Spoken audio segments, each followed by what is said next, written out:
Monday morning today. It's a beautiful sunny day in Richmond Park and I'm with Kat Benger, who's a coach from ABCpure, who's going to show me how to do some strength exercises to support my cycling training. So here we go.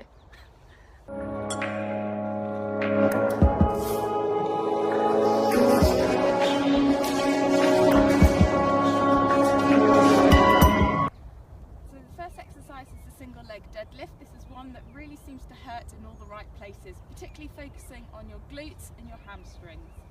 So to start with, stand with your feet hip width apart, shoulders nice and relaxed, eye gaze looking forward. We're going to take the weight into the stance leg, which is the left leg. We really want to engage the glute here, and in one movement we want to bring the arms forward and send the leg back. Nice, slow and controlled. This is also, as you can see, a great movement for balance. We ideally want to get into this T position where our hips stay nice and aligned. We don't want our right bum cheek to raise up. So when we're in this position, bringing the focus to this glute, we're drawing the leg back down. So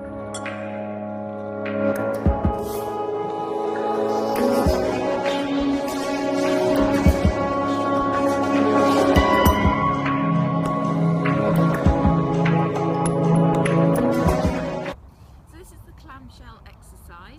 It's a floor-based exercise. You can do it either up on your arm or laying down, whichever feels most comfortable to you. So in terms of setup, we want to make sure the heels, the hip and the shoulders are nicely aligned and our hips are nicely stacked, not rotated forwards or rotated backwards. So stacked and a nice align. And then we're going to be squeezing our bum cheeks together. This really isolates the glute medius, and we're just bringing the knees apart and bringing them back together. So keeping the glutes engaged, particularly isolating and working on this glute medius. We're bringing the knee up and bringing it back down. We want to keep tension at all time. Bringing the knee up and bringing the knee down.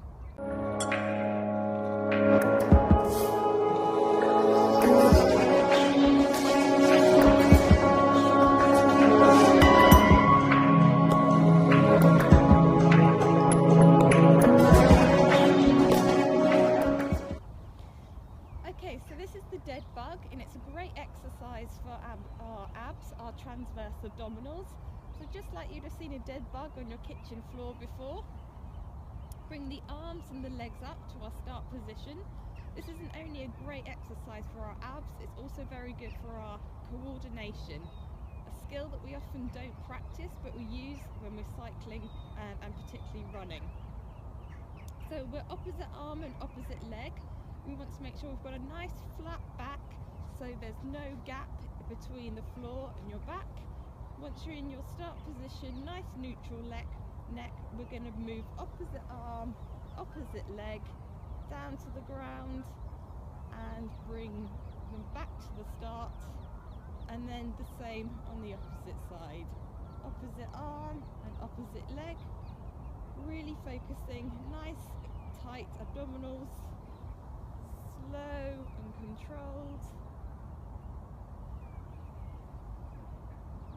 So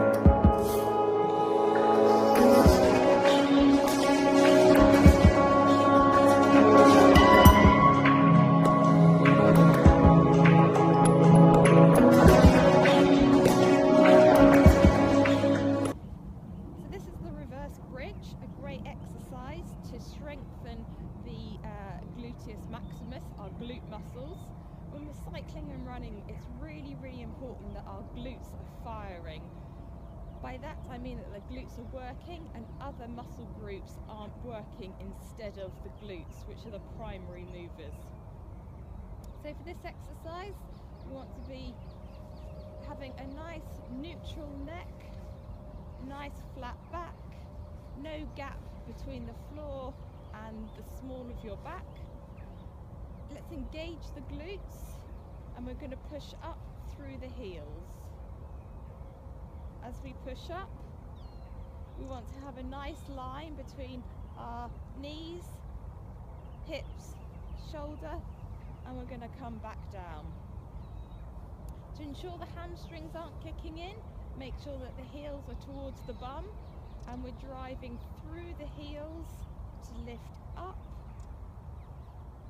We can give a little squeeze of the glutes at the top and come back down.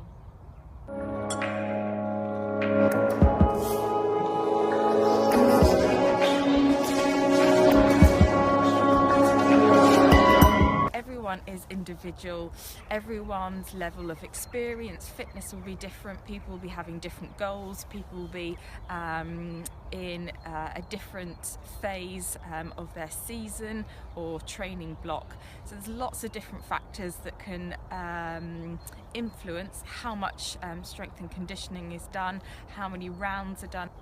So it's best to come to you for advice? Absolutely.